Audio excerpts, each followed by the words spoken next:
All right. Brian Kroger, welcome to the Steam Zone, one of the Kessel Run OGs down in Austin. Now the founder and CEO of Rise 8. You guys are doing a lot of awesome stuff. But today we're not going to talk about Rise 8. You're in Austin for one particular reason. I'm not a big panel guy. I don't think you're a big panel guy. But one of the most important panels I've seen in the last few years, you guys did a Kessel Run post-mortem. But we want to do the post-mortem of the Kessel Run post-mortem right here, right now on the Steam Zone. Brian, start us off with why did this need to happen and why did it need to happen now?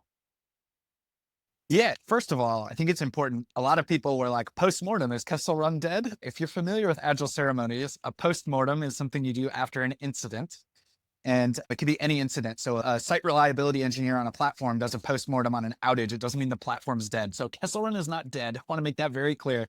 But we brought people from different periods of Kessel Run. So it was myself, very early days, handed off to Enrique as the commander, Brian Beachkowski, who had to pull out last minute. Unfortunately, he didn't come. And then the current commander, Colonel Rich Lopez. And so for each one of us, the focus was talking about during our time, we'll call our time the incident, what went right, what went wrong, and what would you recommend to the community to do differently in Software Factory 2.0? Why does it need to happen now? It needed to happen ages ago. Like in the military, we do this is an AAR, right? After action report. So we should have done one after like each major period of Kessel Run. But Enrique, to his credit, he put out a LinkedIn post a while back saying he wanted to do a big Air Force wide postmortem. A few guys jumped on it and said, hey, let's do a panel at least to get it started at Fed Supernova. So here we are. Yeah, I'm not sure I've ever called a panel must-see TV before. I'm not sure that there is a panel at any of these conferences that's actually must-see because most of them are regurgitated content. But this is the first. It was N of one. And Brian, I think you helped moderate. What was your takeaway? Give us a couple. And actually, let's back up for a second. There are some people tuning into this who may have never heard of Kessel Run before. So, talk to us first off about what is Kessel Run, why does it matter, and then we'll get into some of the lessons from the event. Yeah, for sure. Short version. I was an Intel targeteer, used really terrible software, got pissed off, applied for acquisition Intel Exchange, showed up at Hanscom, called DIUX, got put in touch with Enrique Odi at the time, and we started another transaction authority that later adopted a major program of record called Air Operations Center that famously got canceled by Senator McCain, 10.2, not canceled. He withheld funding until Lifecycle Management Center came up with a new way forward. And Enrique had done a really cool experiment in Silicon Valley, and we decided that was the way. And Kessel Run was born between two program offices and DIUX. But what was cool about Kessel Run is we actually delivered software. I could just stop there, period. But we delivered it very quickly. And just as an example, first app, we went from idea on a whiteboard to used in operations in the Middle East in less than 120 days. If you look at most of our stats from the early days, they're almost all in this 100 to 120 day range. And people are like, that's why the same. My goal was always to get inside the enemy's OODA loop. The enemy was the bureaucracy inside the Pentagon, and they operate on quarterly PMR cycles. And so it was always like trying to deliver before the next quarter's update. So that instead of having debates in boardrooms, I could point to working software in production and have like user testimonials. So like Kessel Run, just like we did one app, then we did 5 more apps, then 15 more apps. And before long, we were like a 500 person dev shop. And what was cool also is we had a lot of blue suiters. In the early days, Enrique and I wanted it to be like all airman coders. We're going to have a squadron of coders. I still think that's a good vision. And we should talk about that because that came up in the postmortem. But over time, we had to rely more and more on contractors because the cavalry never came. We never got the military billets or even the government civilian ones. But we did train a lot of airmen to be product managers, product designers, and software engineers, and they crushed it. But also, there's fair criticism of Kessel Run during my time there, during Enrique's time there. By the time it got handed to Colonel Lopez, I said this at the beginning of the panel, like he inherited a mess, quite frankly, and Kessel Run hadn't delivered on some of the promises. But despite that, I think still did amazing things for the Air Force and the Air Operations Center.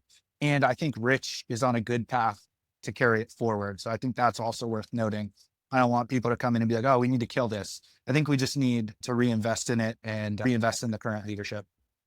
Definitely, maybe there's a future conversation around the future direction of it, because I know there are lots of opinions. I think the clearest sign that this was a big success was that like anything in the government. Initially, everybody's against it, and it just like you push. And now it's like you could talk to 20 different people, and you'll get 20 different answers for who was responsible for Kessel Run. What came out of it, Brian? It doesn't have to be that there was consensus, but I'm curious, what were some of the things that will stick with you from that conversation?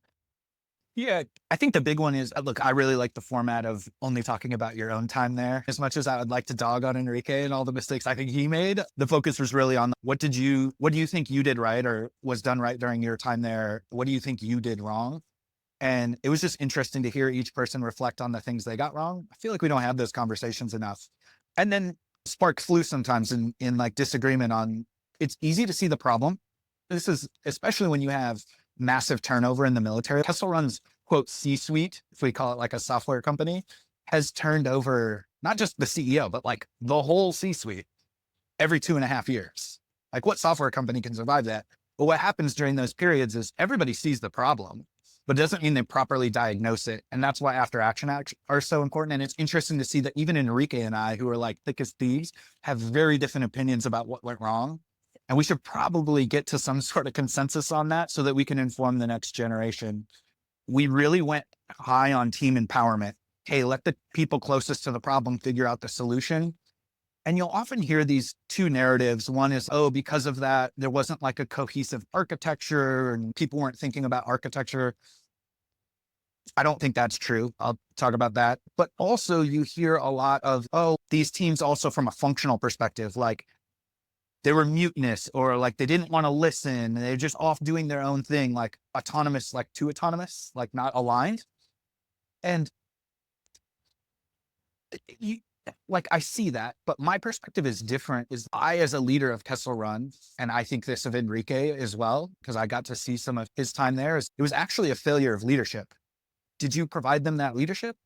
Did you have a compelling alternative to the conversations they were having with their individual end users versus thinking about the system of systems and how an AOC needs to operate? Did you provide a compelling vision and strategy of how to get there? And I think the answer is no. And my big takeaway is Software Factory 2.0. It's not, we don't need to focus on airman coders. We need to focus on digital leaders. When I left Kessel Run, I was leading a 500 person development organization and really like a 1,400 person because we had all this legacy stuff too. There's not a software company in the industry that would have hired me to run their 500 person dev shop. So what business do I have running Kessel Run? Now, that said, it's not like there was a better option. That's the whole problem, is there was not a better option. I might have been the best option. Enrique might have been the best option. Beach might have been the best option, but we were like the least bad option. And that's a real problem. And so I think for me, the biggest takeaway after hearing everybody's comments is, holy shit, we need to invest in digital leadership, whether that's taking material leaders and making them software leaders or something else altogether. There was a conversation about should Lifecycle Management Center even own software factories or should they be operational units? But we need the digital leaders to lead these things. And we got to stop blaming all the ICs. Like they weren't thinking about architecture. They weren't thinking about system of systems. It's whose problem is that? You were the one leading them. What are the changes that you guys think need to be made right now to not throw good money after bad, or to help these guys have the best chance of success? Because at the end of the day, we should all be rooting for success of these entities and the mission. Yeah. So maybe like an interesting reframe that's important. So my man, John Ferry, I love John Ferry. I'm going to call him out though. He posted a meme of Software Factory shouldn't exist, change my mind. And my thing is like, there's this weird double standard. It's like, all right, what's the alternative? My thing is non-software factories shouldn't exist. Change my mind. Like the status quo ain't working. So yeah, we got some things wrong, but I do think that there's a future here. What does that look like?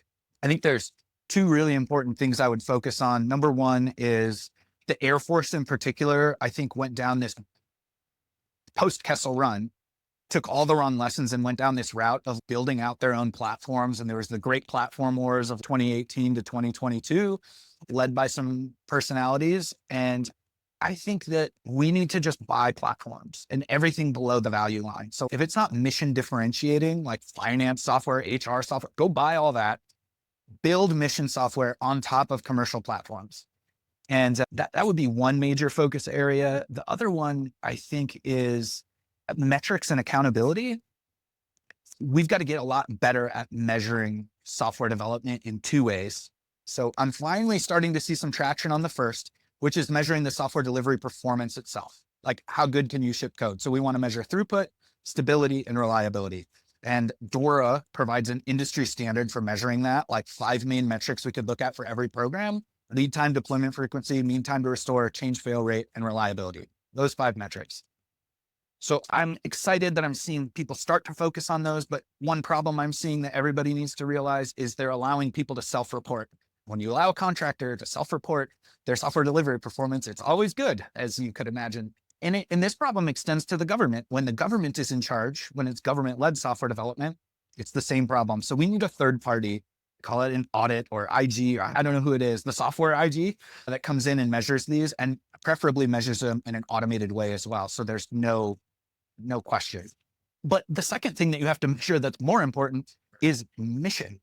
Once we deliver the software, not do users love it, we need that too. Like, we should track user sentiment, NPS, but does it actually move the needle on the mission? So if we're talking about Air Operations Center, they produce air tasking orders. Can we produce the air tasking order faster, cheaper, better, higher quality? Can we produce the master air attack plan with 2 people instead of 4, in an hour instead of 4? Those are the things we need to be measuring. Nobody's actually measuring that. It's wild. And I would say you have to have both. You have to have really good software delivery performance, and you have to hit some mission metric that matters. And I think those 2 things should be taken out of the hands of acquisitions and put in the hands of operations, so that the acquirers are accountable to operators, not staff proxies, not the Pentagon, but the actual people on the mission floor. I love it. This is concrete. This is actionable. Vito, if you're not watching right now, we're going to get you on here to make sure you're tracking some of this. I love it, Brian. No, thanks. I love it. Vito's the man. We love Vito.